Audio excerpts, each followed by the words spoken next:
My name is Alexey Filatov. I'm a senior partner at ECHO legal company, and today our conversation is the relations between the authorities and business, transformation of business-government relations, how that is evolving. First off, I would like to remark by saying that the issues that we are going to discuss today are no new in any way, and as long as businesses and entrepreneurial activities have been here, as long as that we have had various kinds of questions in terms of taxation, regulators, burden and pushing on the business, the impact of the economic policy on governmental policy making. But during the war, all of them can be exacerbated so much more. And there are lots of mutual recriminations, both for the business and for the government, in terms of new challenges that they have to tackle. And nowadays, and today, we have an opportunity to discuss all of that with our venerable panelists, who I would like to introduce to you. First, Danila Getmantsev, head of the Parliament Committee on Finance, Taxation and Customs Policy, Roman Vasychuk, business ombudsman in Ukraine for as long as 3 years right now, and prior to that he was the ambassador extraordinary and plenipotentiary of Canada to Ukraine, someone who was able to observe the situations unfolding in our country from outside, at least from the late 1980s. Igor Mazepa, the CEO and founder of one of the largest private companies, Concord Capital Company. It caters to a variety of different sectors of economy. Alexey Banyuk, head of the Criminal Law Policies and Investments Protection Department of the Office of the Prosecutor General. Mikhailo Polyakov, Deputy General Director of Phyllis Morris Ukraine, one of the biggest taxpayers in Ukraine. So please give your round of applause to today's panelists. Mr. Romana, I think the first question will probably go to you, because according to your capacity, you have every chance to conduct analysis, collect thoughts and insights from the representatives of the real economy sector, from whom we will hear today. Nevertheless, what is your analysis? And how is your communication with businesses going? What conclusions does that offer to you with reference to some of the most topical and hottest topics that persist in the business and government relations? Thank you very much indeed. You know, in my journeys around Ukraine, latest ones have been to the western areas of Ukraine. So I have figured out that it's more popular to speak right now to speak about two types of Ukraine. And again, I can see two Ukraines. I can see Andrei Lihach here in social networks. He has recently spoken about the fact that there are two Ukraines existing alongside each other. And as business has told us about that in Ternopil and other regions of Ukraine, there are local authorities, local governments, local administrations that offer support to local businessmen. As opposed to that, there are also fiscal and law enforcement bloc, which from their perspective works not in favor, but to their detriment. And this bloc is trying to collect all of the necessary resources for the state budget for the country to continue waging this war. But the way they are doing that, unfortunately, is not compliant with the expectations of business in Ukraine. And I don't think that that complies with the external partners of Ukraine either. You know, the Business Ombudsman in Ukraine is an independent body because right from the very outset, it gained grant support via EBRD. However, nowadays, it's so surprising for us to hear that I am a kind of a grant eater, a grant consumer, together with DPS and DMS, perhaps to a certain extent with the Prosecutor General's office. If you look at the structure of the budget of Ukraine, to a large extent, a great share of the Ukrainian officers keep eating up a lot of money, the money which is offered by the taxpayers of Japan, the United States, etc. So can we interpret the Ukrainian business the way that it's supposed to be interpreted? We had a great number of explosive arguments concerning invoices and way bills, etc. So something that we have been observing this year is the decline both in the number of companies and the ratio of these companies. The question arises with all of these checks and inspections, and all of these checks are so labor intensive, and corporate culture unfortunately hasn't evolved, and something needs to be done about that. So part of the solution to that is the white club business setting up, and we in the Business Ombudsman Office of Ukraine next week are going to hear it from the DBS to understand what that should look like. But basically the presumption of goodwill should refer first of all to all of you without you having to submit to a particular configuration or categorization. And to wrap it up, talking generally about the profile of complaints that we tend to get is true in multiple areas, just like Mr. Ligach mentioned that these issues have already gone digital and along different procedures, and the regulators have to deal with that.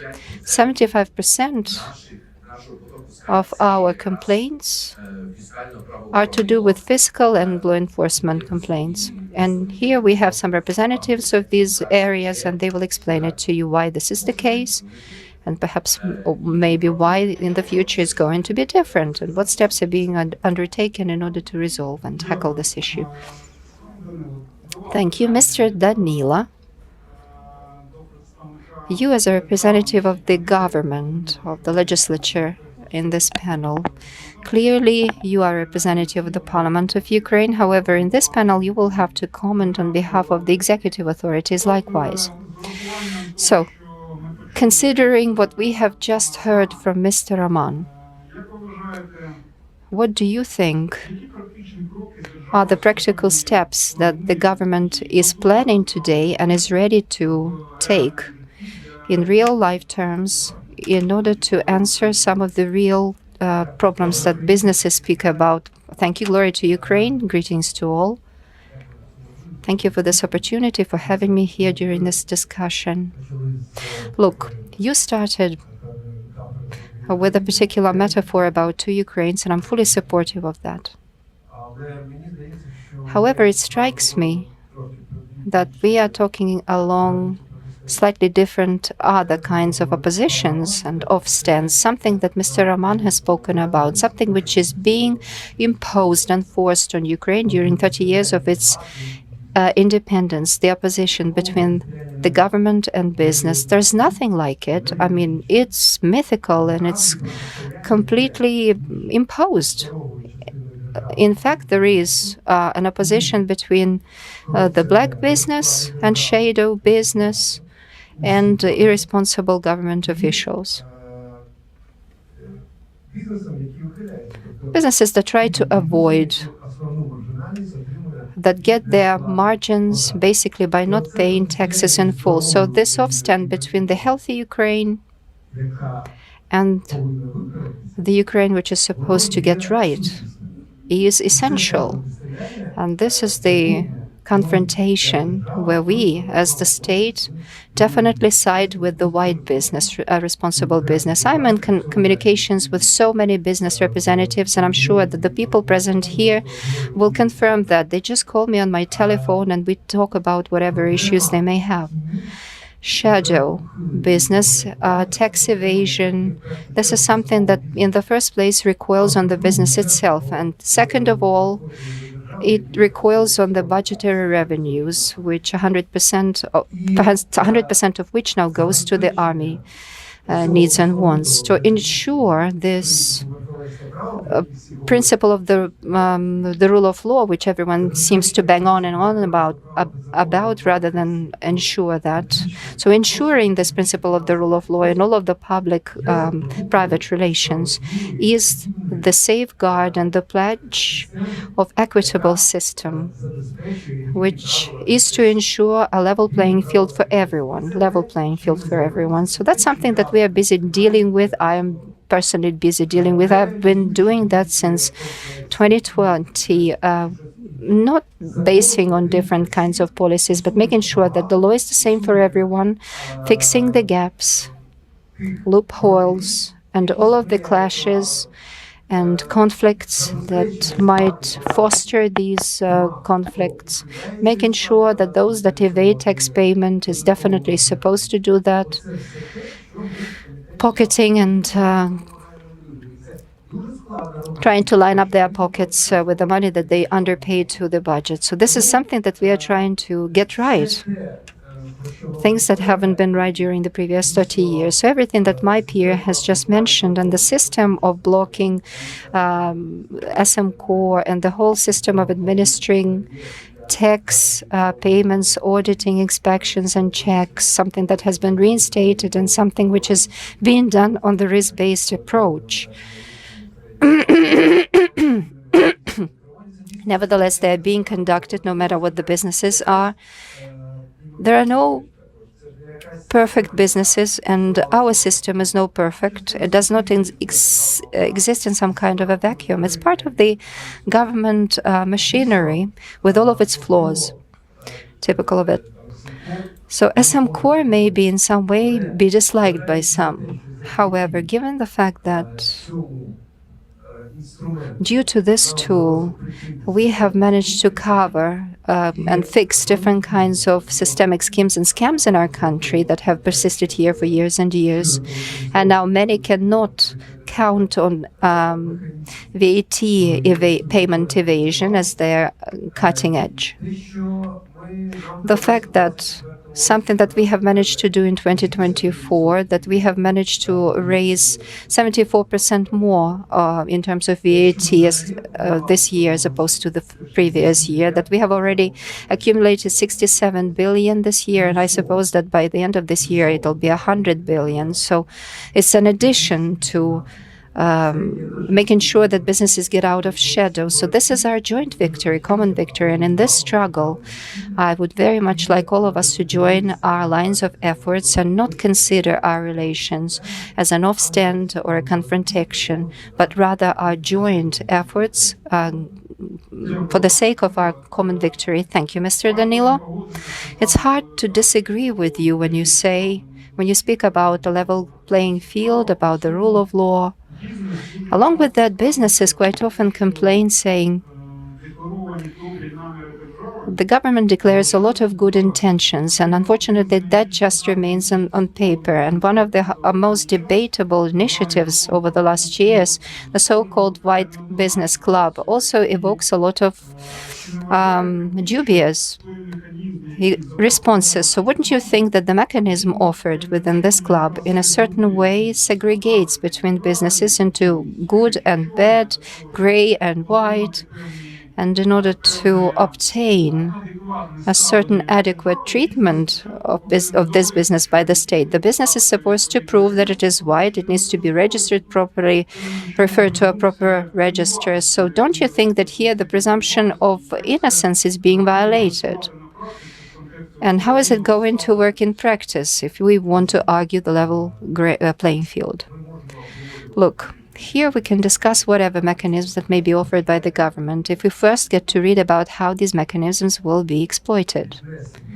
Referring a company to a list of the members of this club, well, probably not a club, but rather a list of the enterprises of the high level of adherence to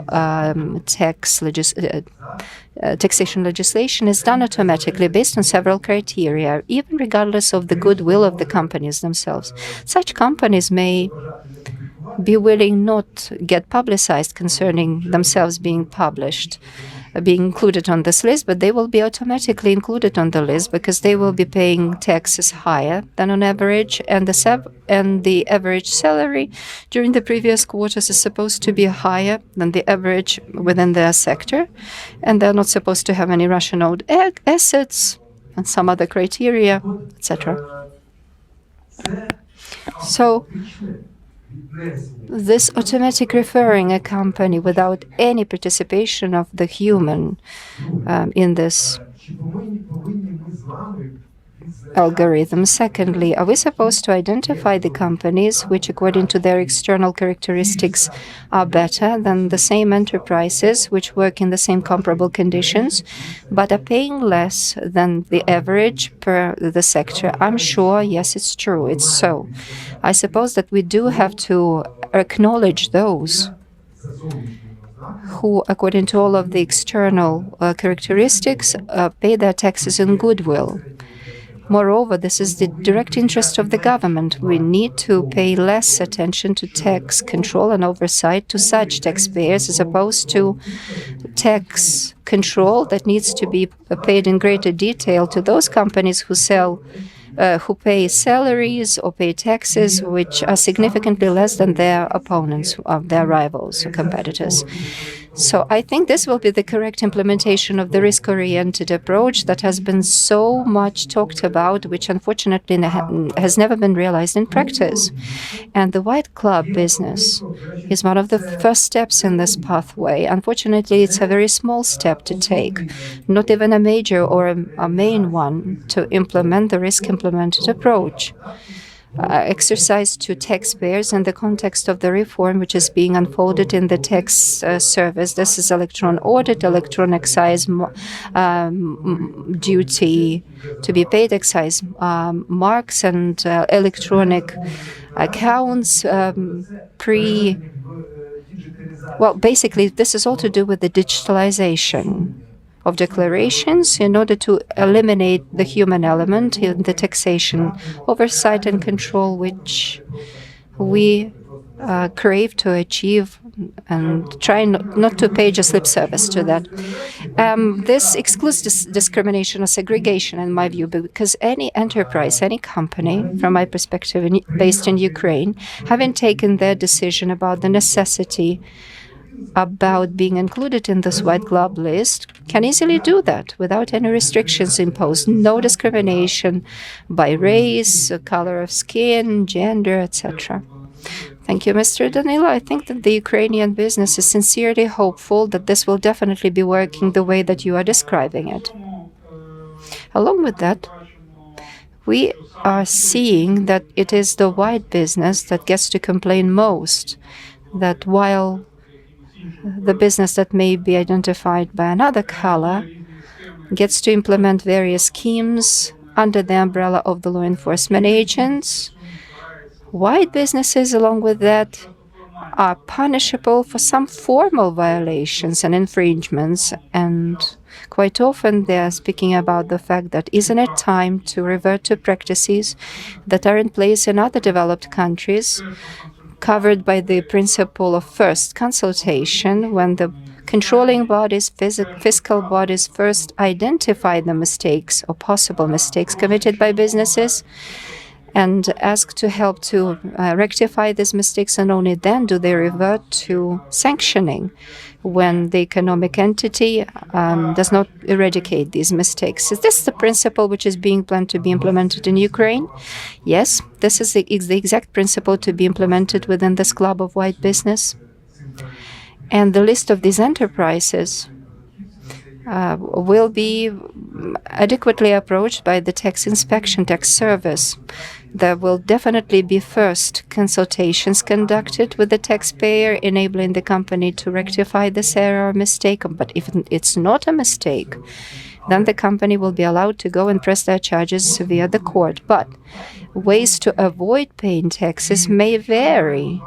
And if we have an enterprise with a great deal of history, with good tax-paying history, with good payroll, higher than on average via region or sector, then indeed this method of work needs to prevail. It needs to take sway when we speak about working with such companies. On the other hand, if a legal entity begins to accumulate a particular credit when they begin to sell their products with cash, and then in a couple of days they begin to use this money in the real sector as a loan, So do we have to engage in consultations with such businesses? Definitely not. I think that Syncor will immediately have to refer such companies to risky ones in order to prevent such schemes with regard to loans and their implementation in the market. So depending on how professional this tax control is going to be, this would heavily identify how wide good faith businesses will be treated and the treatment of the companies that steal revenues from budget. Okay, thank you. Mihailo, you're a representative of the real business, something that you can also count on being referred to the white club business, given the corporate practices, standards, the amounts of taxes which Philip Morris pays to the budget of Ukraine. Can you kindly tell us, considering these amounts of taxes,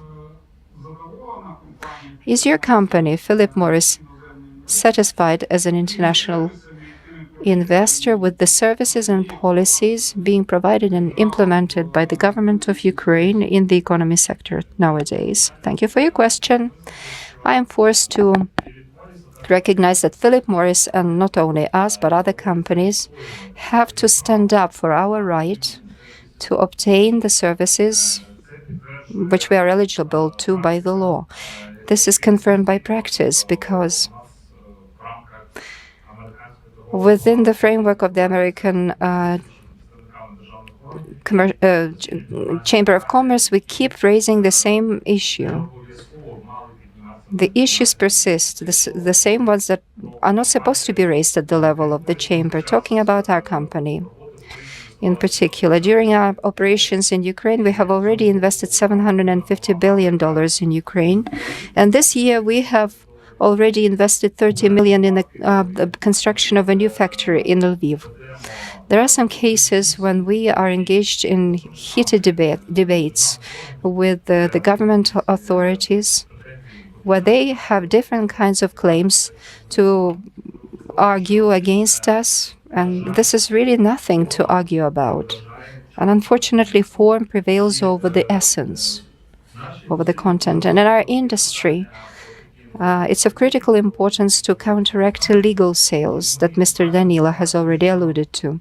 We are witnessing a situation when, on the one hand, we need to counteract illegal producers. And G7, for example, G7 countries complain about such illegal producers bitterly. They know that we have quite a few of them here in Ukraine.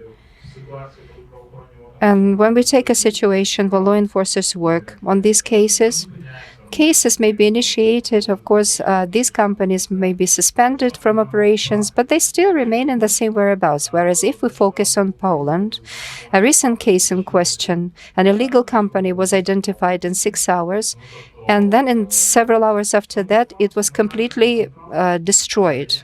It was razed to the ground. So this is a drastic reality.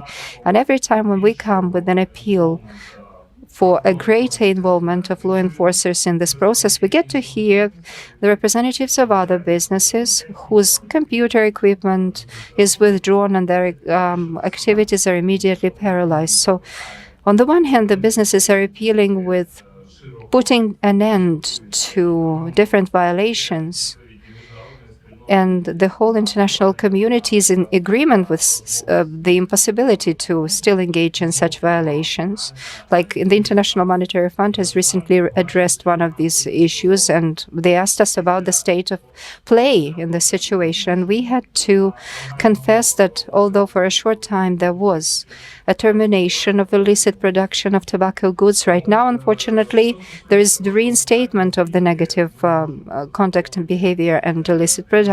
So how happy are we with the services that the state has to offer? As I have said, every single time we have to prove our right for being eligible to obtain these services. Every time we appeal with the government, for example, to counteract illicit production of different smuggling things.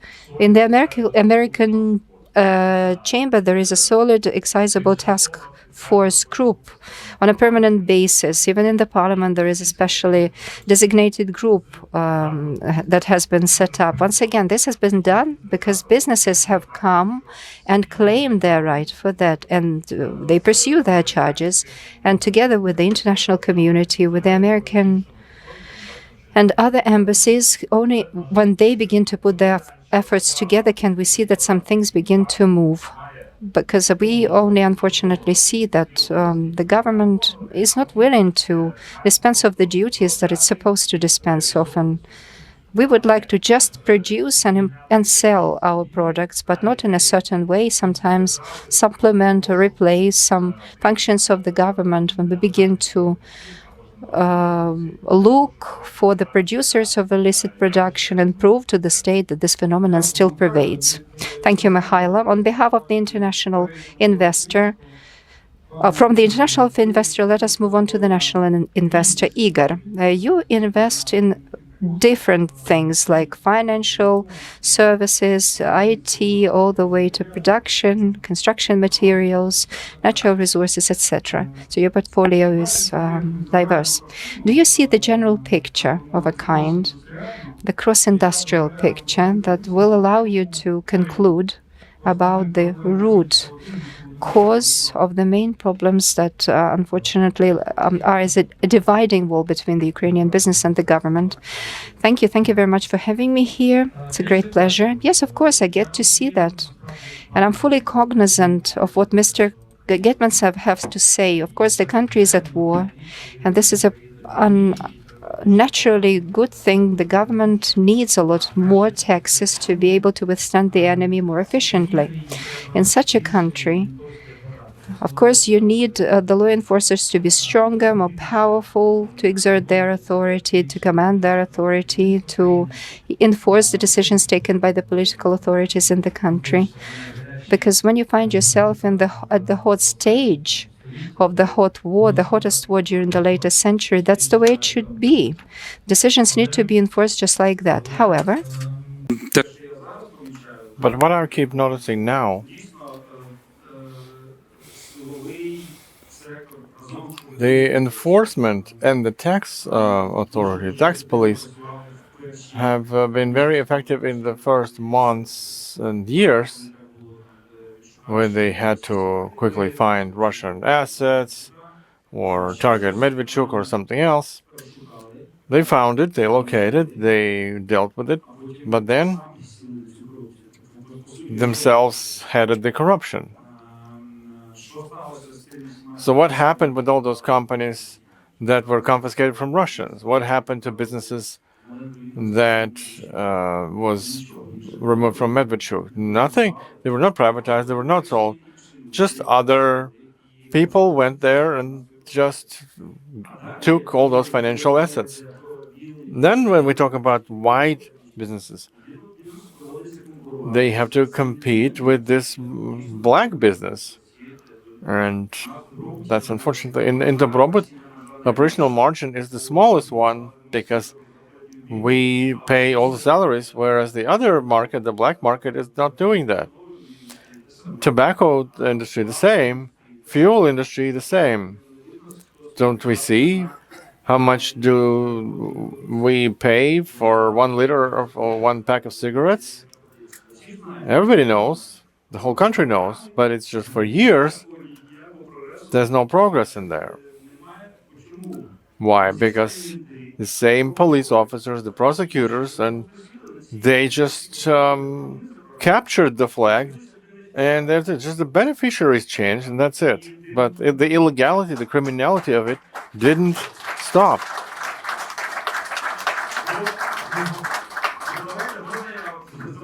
So raise your hand, those who believe that you have at once, over the last 3 years, have faced the unfair pressure on your business. Because I was imprisoned for a while.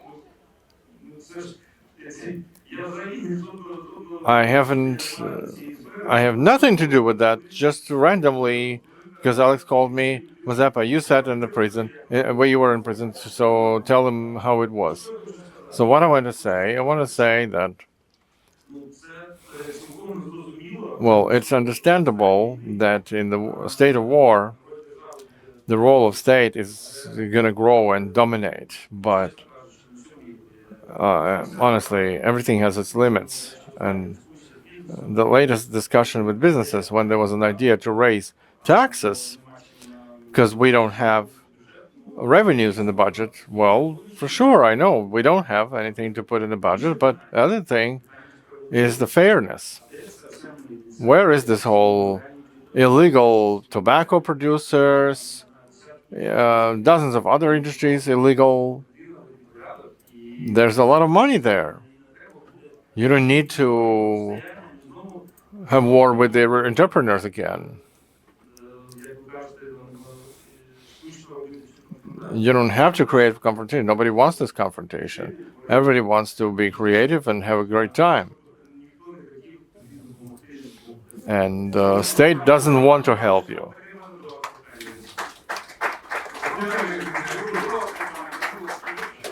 So, Danilo, could you say, will the state look for other sources of filling the budget other than collecting taxes and redistributing those streams that have a lot of corruption and go to some other pockets?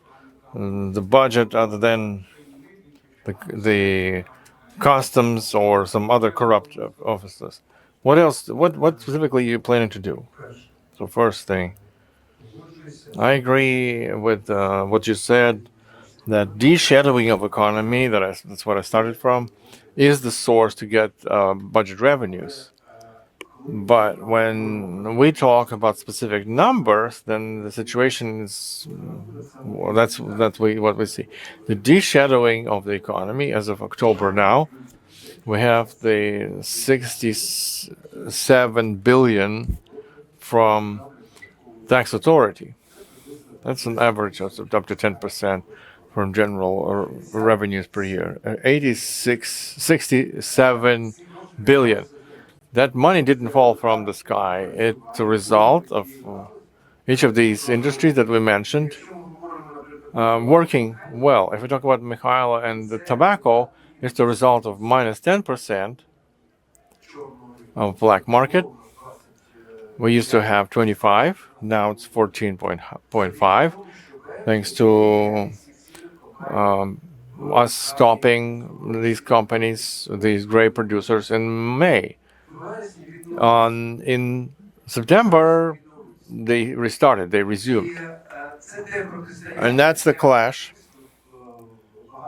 I personally was working a lot to put some order in this market. Mikhailo knows about it. So that's the clash that we've seen in 2022 when we closed Zhovtavod, the big company, which was a legal tobacco producer. And we also will win in this effort as well. But unfortunately, what was created for 30 years, you cannot win it in one day. There are no such recipes. If you speak about specific markets and resources that gave us the opportunity to collect 100 billion additional to the budget, like vodka and spirits, from January till August this year, provided additional legal sales plus 29%. Does it mean that people started drinking more? Or we had additional territories to sell or markets? What happened? That's what the shadowing. Because we removed licenses from almost half of these illegal companies. And so putting them out of the shadow, the vodka market. So let's take fuel. So 17 licenses were revoked. But thanks to working with this market, 5 times increased per liter. So there's a big chain that helped us do that.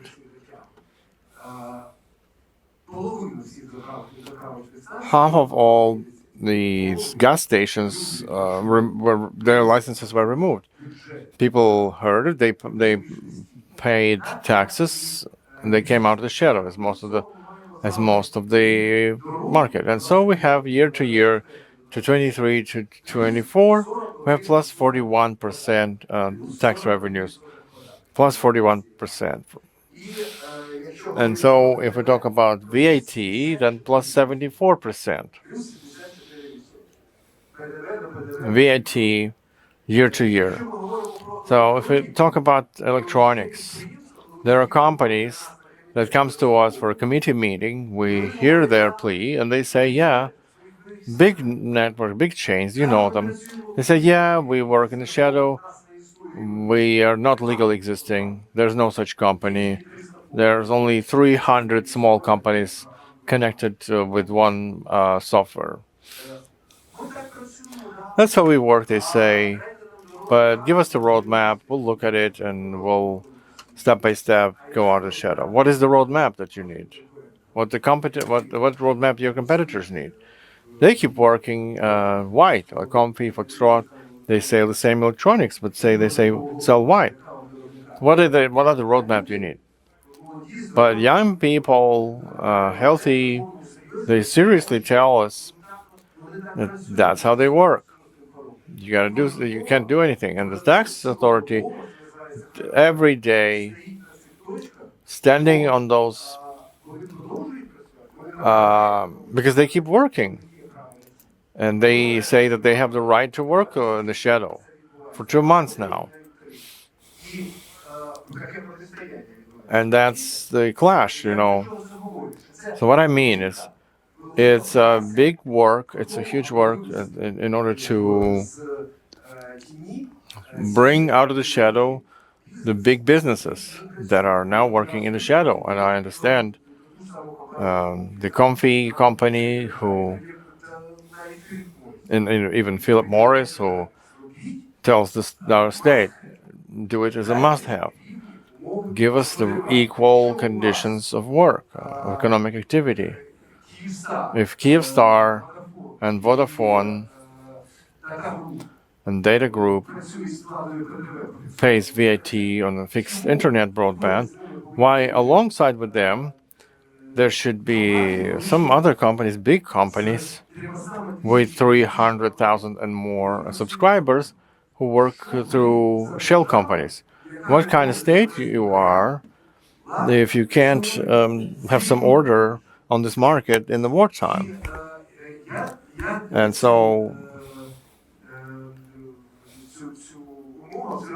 I share this demand.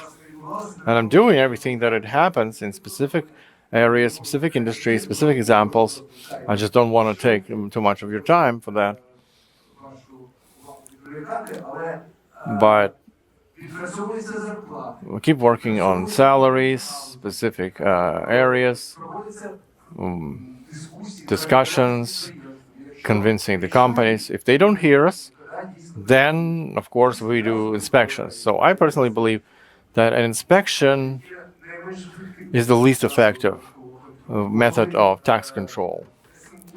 Because if SM Core blocks a tax declaration, everything's recorded. You'll know what and when, and you can find the guilty party. If they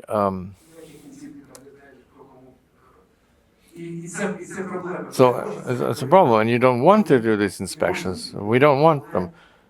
But considering that the state has to deliver the principle of rule of law for everyone, we're going to do that, and we're doing that. Right, thank you. We'll hope that it's going to be result-oriented and positive. We understand that everything's changing. Death and taxes. Other than tax questions, Mr. Vishuk will correct me if I'm wrong, but with the number of complaints that the business ombudsman received, the biggest complaint is up to 60% is about cooperation with tax authority, whereas 15% is cooperation with law enforcement, investigations, prosecution, etc. And now it's a question to Alexei Banyuk. So reform of law enforcement are happening, and we keep reading reports about their results, but there are more and more of these complaints, and there are more and more of such questions. So, as Mark Twain said, there's lies, there's utter lies, and there's statistics. But even the statistics that we can hear from general prosecutor,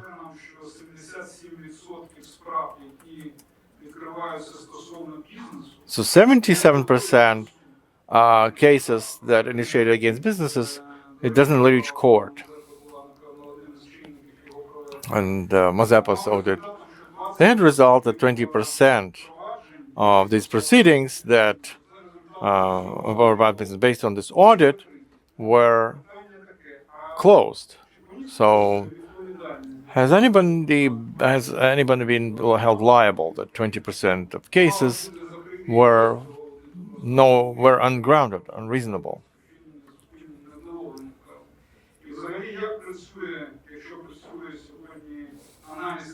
So what are the practical lessons that the General Prosecutor Office draws from this analysis? Thank you, Alexei, for the question.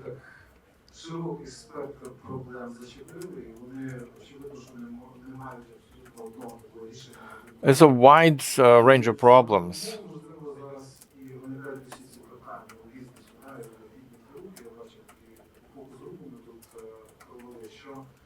We had a focus group that there is pressure, and we have to do something about it. There's still pressure, and have the reforms really been conducted? Maybe the reforms have not yet been completed.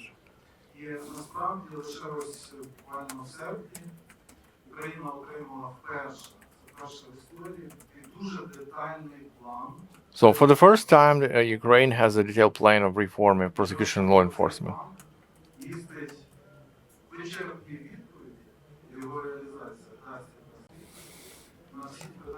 So maybe that will be the answer. I still have a hope that this plan, thanks to its Euro integration nature, will be implemented while we will be working on that. What transformation will law enforcement will have while these reforms are not being done and not implemented? For most of you, there will be a question: what will the business do? Suffer all this time?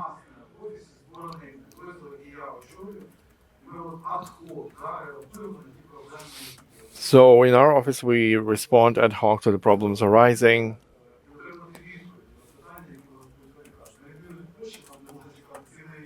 In Poland, you can wait for an entire year for your request on the criminal proceeding, but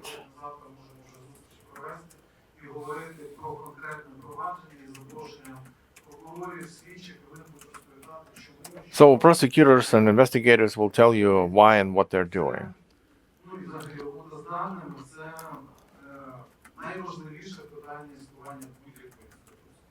So it's important for decision making. Because if we look at the data, do we have the 100,000 cases against business, or is it more an objective number? And thanks to these cases, we managed to speed up. There's a council and entrepreneur issues. There are famous people within it. Monobank also, Artem Borodatyuk. Thanks to their support, that's why the dashboard appeared. The dashboard of businesses available at the website of General Prosecutor. So this data have been verified. So but the information that you have, what is behind it? What are the articles? Really, these cases were the fault of businesses. So we did the maximum wide opportunity to collect data from the register. So in the dashboard, you can see the cases that are related to business. That's why we applied this wide approach. Or in general, the same kind of cases that are not for the business's fault. In this dashboard, there's a monthly updates, and you can see the dynamic and the cases that are related to business. Some are not related to business. So whenever 6,000 on average, the same articles, general criminal articles, about 100,000. And you can see the dynamics. So I was engaged in designing the strategic documents and the reform of law enforcement, how they will transform. The first strategic priority. The law enforcement will not be a muscle organ, but a brain organ. And Danila mentioned risk-oriented approaches. That's what they will be doing. The new law that will be designed soon. Managed analytics, risk-oriented approaches, and our international partners and experts will be in this process. Next, the criminal policy cannot happen and be built on ad hoc wishes. Why is this case of such high priority? Because everything should be hierarchically designed or systemically. Decisions that the parliament passes, then the government trickles down to regional level. Like in Kiev, for instance, what are the crimes the most prominent in Kiev? Well, for the first time in history, we do crime survey, which will answer this question. What questions Kievites would like the law enforcers to resolve? Next, the process. I think the businesses are interested so that the process, or at least there are tools that the civilized countries have, like diversion measures, transactions, when there's a agreement, and then the proceedings can just stop. Next, KPI. What do you think? What indicators of efficacy should be used to measure law enforcement, like good or bad? But the plan shows that time and money should be there, and the length of the proceedings, so that the taxpayers, each of you are taxpayers, so they know how specifically a specific proceeding cost our taxpayers, and is it worth for certain categories to spend money if the progress will be incomparable. Next, complex digital transformation. We already started developing electronic criminal proceedings. If it starts working, imagine the level of transparency of criminal justice work. So everything will be transparent, and same about statistics, and that will allow us to save up to 70% of resources. Different assessments show that. And the latest block is very important. It's about integrity and accountability. So both business associations are engaged in controlling and accountability and civil society. And of course, the implementation level of the state, the Institute of Integrity, which will allow to check each law enforcer by this criteria. Yeah, we understand that the reforms are ongoing, but we still don't see that those results. The Office of General Prosecutor and the prosecution in general has the most important issue to control the investigation bodies and how adequate they are, how much integrity they have while they have so much power. formally, informally, during the war, they have even more power. And we see practices where, let's take preliminary detention, where the damage is X, whereas the collateral that the prosecutor asked is X multiplied by 10 or 100 or some other amount. Or when the prosecutor comes to an investigative judge to ask to arrest the funds or the goods, and he says that this is evidence that can be destroyed, they have to be arrested before they are destroyed. Although everybody understands that it's only records on banking accounts or register of the goods. So does the prosecutor and the Office of General Prosecution use anything that while the reforms are ongoing, at least these absurd initiatives don't happen? And is anyone responsible when these absurd initiatives are implemented? Well, there are two things here. Of course, we're not just talking to business. In my unit, there are real prosecutors, and I am now requalifying for some time from lawyers to prosecutors. But if we see a problem, we require proceeding initiated, and after we look into it, we recommend sometimes to close. And we have some cases in that, or we stop the investigation and prosecution terminated. As for assessment of prosecutors' practice, we have some cases where there was obviously that it is the arrest of the property disappeared, and such prosecutors have been charged. As the more complex cases, there must be a system of assessment of prosecutors' work. And it's been designed already, but it has to be implemented. So we have to start using it. And in order for the system to effectively work, we have designed the standard of protecting investments, and it is the standard that we designed together with the business associations, and Roman was there.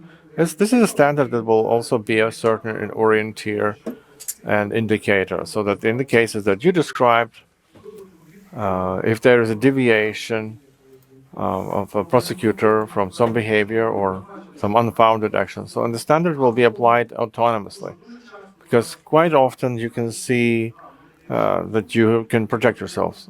I have the court decision. This arrest is legal. So that's the standard that will show us how founded is this proceedings. All right, thank you, Alexei.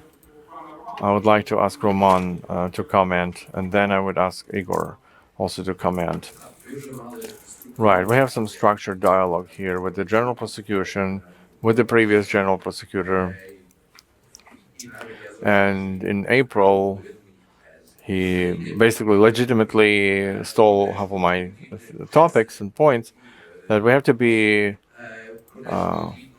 honest, that we have to start from fair administration, that is based on presumption of goodwill, etc., etc. All of that is good, and but even in the prosecution, it's not everywhere, and it's not implemented by investigators. So this reform has to expedite this process, but we see, and we work regularly with the prosecution, and we see that once the proceedings are started, it's hard to close them. There's fear, maybe there's corruption, and we don't see any prospect, but we have to keep interrogating everyone for 6 months, then the expertise, then everything. So they keep drinking blood, while in obvious cases that don't have any malicious intent, they're not terminated. So I know that there's a wish from general prosecutor to somehow control it. So we have to stronger move in that direction, because, for instance, there was a closure of those cases that they reported, that the dashboard shows. On the other hand, such bodies as Web, we are incredible. Well, we doubled the number of cases initiated in our category. So there are KPIs, there are motives that not only are for rationalization, not for a limitation of corrupt practices, but for like industry-wide or to make a benefit for one agency, that they are free to instigate cases that never reach court. And it's about Philip Morris and other companies. The fact that in Ukraine, a criminal case is a form of a dialogue of between the state and business, that's what the international companies don't understand. They believe that a criminal case is a terrible thing. And then I know there are Ukrainian managers here who think whether I should call the headquarters or not. How do I explain this? And even when already by shared effort they managed to close the case, the criminal case, or the reputational damage for Ukraine, investment damage for Ukraine has already done, and you can't roll it back. So you have to think three times before you do something, before you launch a mechanism like that, like specific Ukrainian criminal case. Okay, thank you, Roman. Igor, the case that you encountered, it probably was the most screaming case in business environment over the whole time of existing of businesses in Ukraine. What are the conclusions that you can draw out of this case in the context of relations between business and the state? Overall, I wanted to thank, and I didn't want to mess up with this case. But since you're offering this question to me, okay, let me speak my mind. I suppose that it's not only in this hall, but everywhere. People will be supportive of me, and they were supportive of me when I was in prison, just because we were on special terms, friends, mates. Because every businessman was able to see themselves in my capacity when I was imprisoned. The only difference was that when they get to be the next one to turn up in prison, whether it was a matter of 2 months, 2 years, or 2 weeks. This is why I suppose it was such a high-profile case, such a loud, vociferous case. And I'm very much thank you for being here today rather than there in prison. With you, it's much better to be rather than there with the prison inmates. Jokes aside, Mr. Banyuk, I have been listening to you, and I caught myself thinking, once I had a night dream, and I was imagining myself writing some kind of a study paper, and I was operating the same kind of things, the honesty and honor of the prosecutor, because I used to study to be a prosecutor myself. And I wrote, it doesn't have to do with anything that we are faced with in our workstations when we get to walk in the streets. So let me put it this way. Everything that you say, Mr. Banyuk, has no bearing and nothing in common, no bearing on and nothing in common with what we have to be faced with every day. You're speaking about your fantastic work. A lot of my mates reached out to you 1.5 years ago concerning different kinds of cases where a lot of violations were committed. And what? You're so overly busy. Do you help the businesses? Are you going to help businesses? When are you going to get to us? I don't mean as an inmate or a prisoner, but just to have a kind talk. Why should I go to you? You connected me to a case of 10 years ago. It wasn't I, just for all fairness. No, I mean you, prosecutors. You wanted a collateral which was 100 times more than some kind of a figure that you imagined yourself and let your fancies fly. You, without any kind of an investigative judgment, apprehended me, burst into my office, and it was illicitly done, and you want me to go to your office? You see, you need to help us to restore justice in this country. But with this proceeding initiated against you, we will definitely look into it and make clean breast of it. Wait, it's 9-10 months into the case. My child has been born since then. I begot a child, and you never got time to find and talk to us. You see, this substantially aggravates the condition and the state of things, well, I didn't want to overburden you with my case. Alexei has questioned me, so let me put it this way. My case is going to expire at the end of this year. The prosecutor and the State Investigation Bureau, they were supposed to bring something to court. Alosha, help me, according to the latest reading of the code. So I'm sitting and thinking they will definitely have no additional material to bring to court here.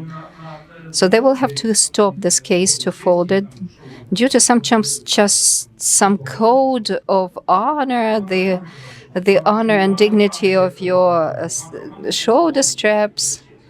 You've been referring to that. Well, we simply have some common experience of cooperating with each other. It's very difficult to close a particular criminal case. You see, and I am sitting and waiting. I want these guys to take my case to court for me to become an accused rather than a victim in this case, you see, and everyone will get to see all of the foolishness that you have to demonstrate as a result of this criminal case. By the way, Mr. Vashchuk said that it's about the invitation to a dialogue. I was never even interviewed. They simply apprehended me and put me behind the bars. That's all. So I'm sitting and waiting. It's been a year. At the end of November, it will be exactly a year. And they cannot do the latter or the former, you see? So they have already reached out for international legal aid to international banks, to international institutions that I have stolen from the forest, from the woods, from the lakes. I don't know who was I stealing from. So they will still be looking for my money 1 year from now and 1.5 years from now. But I have so many different plans. I go to the banks and they say, Mazepa, you're a great guy, but there's still this criminal proceeding hovering above your head. And I say, well, what can I do? We are ready to make some concessions for you. We cannot even issue you with a loan. So what am I supposed to do next 10 years, Mr. Banyuk? But I have already told you about our mechanism. We are run and guided by ad hoc mechanisms. I don't trust any single of your words. If you're just an external observer, it means that you like the situation. Imagine how the situation will be resolved. You know, it will be following, going on. And in fact, dear friends, it's a matter of great importance for us. It's also a massive challenge for us. We will definitely see it through, both in this proceeding and in many other proceedings. I can see a lot of claimants in the presence in this room. It's not funny at all, Mr. Banyuk. It's just funny for the people who are not concerned with these criminal cases. But it's good that people are reaching out to us, because it definitely helps us to reinstate justice, restore justice, because trust us, this is our amplitude. For the time being, we work as prosecutors, but we can also shape a particular alternative position. And this is something that you should exploit while the reforms mentioned here today haven't taken place. And I'm sure that they will take place and will run through. Thank you. We can see that the dialogue between the government and the business is being intensified. It's just so pity that the means of this dialogue is the criminal proceedings, according to Mr. Vashchuk. Of course, we would like it to be running along the lines of more constructive nature. Unfortunately, we have already exhausted our time. Something that I would like us to do right now is to take a couple of questions from our audience, and I'm sure that there are some. Therefore, dear ladies and gentlemen, if anyone is willing to ask any questions to our panelists, now is the right time to do so. Thank you. Good afternoon. Maria Poltrak, Interfax Ukraine. A small preface. We have seen that a special council has been established at the Office of Ukraine about engaging in the dialogue concerning taxation. A draft bill has also been created, but the council has already approved of this draft bill. So is there some kind of progress concerning the dialogue between the business and the government? And Mr. Danilo, when will this draft law be signed into effect? I think it's the question to go to you, Mr. Danilo. I cannot speak in exact terms about when the president will sign this into effect, and I'm not going to speak instead of him, but I'm under the impression that the law will be signed into effect. But when? Once again, I don't have a specific answer to that. Concerning the engagement in the dialogue, definitely the dialogue is underway concerning any draft law that goes through our committee, concerning every draft law that has emerged since 2019. Not a single person is there who could claim or state that within our committee we work not transparently. We discuss all of the legal initiatives, introducing and inviting governmental authorities, businesses, everyone willing to do so, and we strike different compromises during our committee discussions.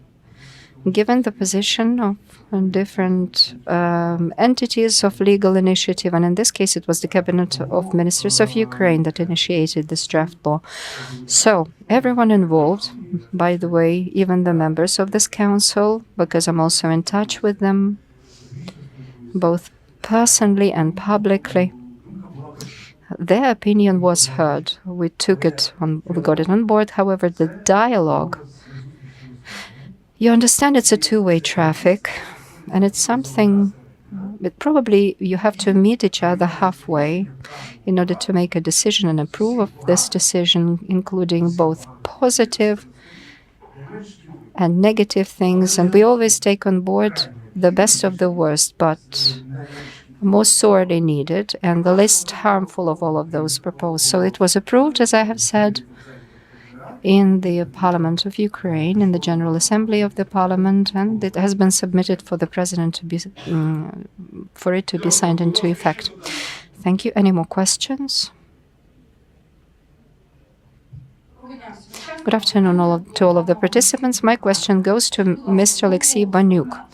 Can you kindly tell us who to go to when there is a judgment of the European Court of Human Rights about the excessive term of imprisonment, not even imprisonment, but apprehension, being kept in custody? By the way, you probably must have seen this man. I mean, Mr. Mazepa must have seen him. So this was something that was supposed to be on a temporary base, and it keeps being extended and extended. Every single time, prosecutor's office doesn't have anything to add. The collateral was also excessive. It was exorbitant. So who should we go to? On the 5th of September, we received the judgment, the court judgment of the European Court of Human Rights, but nothing, unfortunately, is being done. I don't know who you're talking about, Mr. Volodymyr. In the prison, you can find a lot of very nice people and characters.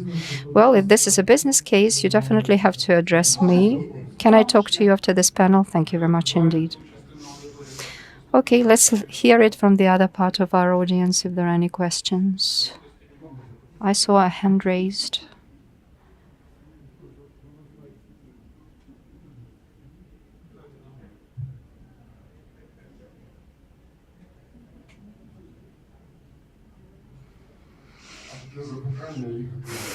Igor Tinny is my name. You know, from time to time, every once in a while, people side with different parties. They side with dark, and then they side with light. And Mr. Banyuk used to be a defense lawyer. Now he's a prosecutor. A case in question. So from time to time, for interviews, we have different people coming. I have recently had an interview with the people who hold in different technical positions. They work as lawyers at different law enforcement agencies and prosecutorial bodies. And Mr. Danilov Getmantsev has said to us that it's wrong to have another salary which is issued to people in envelopes. But all of these people are issued with their payments in envelopes. But when these people get employed, they're usually asked, how much money were you paid? I said, $900 officially plus $300 unofficially. So my question is, how are you incentivizing businesses to pay taxes if on a daily basis we can see unpurposeful application and utilization of our money? Can you raise your hands if you needed 1,000 hryvnias being distributed by the president right now? You see? Can you explain it to us whether we need the third or the fourth block of the Kharkiv thermal power plant to be added. So can you incentivize us and explain it to us? Why do we have to want to pay more taxes when every day we can see so much mismanagement? This is question one. And the second one that follows up on that. For many years, we have been engaged in a discussion. Isn't it worth shifting the emphasis from checking whether people are paying taxes rather than saying we are a lot of white businesses acting in good faith? And rather than that, rather than expecting us, why should you not inspect consumption area? The people that buy Rolls Royces, Bentleys as physical entities, we begin to check on that there. Probably you will be able to see lots of employees of the Prosecutor General's office and the Security Service of Ukraine. So this is the response to you. This is the question which is of greatest interest for a lot of Kiev residents in terms of criminal proceedings, the level of the standard of life of the people who are involved with tax services, with law enforcement agencies. Can you provide your comment on that? Les, I understand that this has been just a proposal offered concerning indirect means of tax methods of control and checking on everyone, right? Let's not engage in additional discussion, shall we? You have asked me a question. Now let me produce an answer. So you suggest that we have to introduce indirect methods, that is to say, the control over expenses and general declaration. I'm fully supportive of your proposal, surprising as it may be. I offer it to you as a publicly exposed person to make a public statement on that. We even can do it both together and lobby this decision via the Parliament of Ukraine. I couldn't agree more with what you have just articulated. Concerning the envelope shoved salaries at the Bureau of Economic Safety and Security, well, I've never heard about it, but if it's still the case, well, it's very easy to tackle such an issue. At the tax service, it's done very clearly and very quickly. If unsolicited money is required from some official, and if this is whistleblowed about, this tax officer immediately has to go for a lie detector. I used to be very far away from that, but the technologies that they have to employ right now, even the professional that engaged in these things, that will immediately be able to see if the person is lying or not. And if the lie detector immediately identifies the answers to be false, then the specific decisions are taken about the employment career of such an officer. So my point is, when we speak in slogans, mottos, different kinds of accusations are thrown left, right, and the center,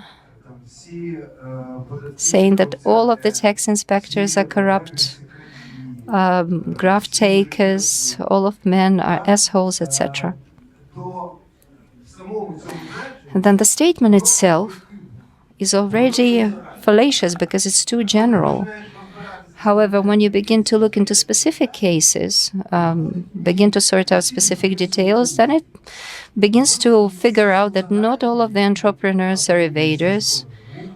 These generalizations have nothing to do with the reality, not in the slightest.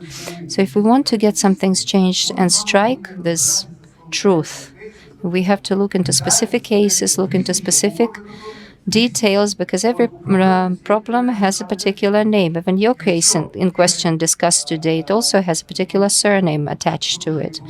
So if Igor's rights were violated and it was established, but there is no career decision taken about the specific prosecutor involved in this case, then the whole activity of the Prosecutor General's office is a hoax. It's something that is absolutely not needed.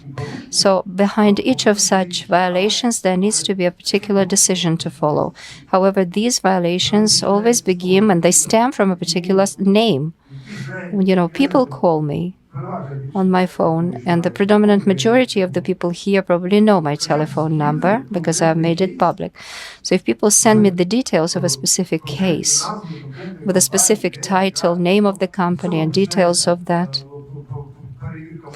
This is something that we begin to deal with in terms of the parliamentary oversight and scrutiny. Believe me, this is done in a very reliable manner.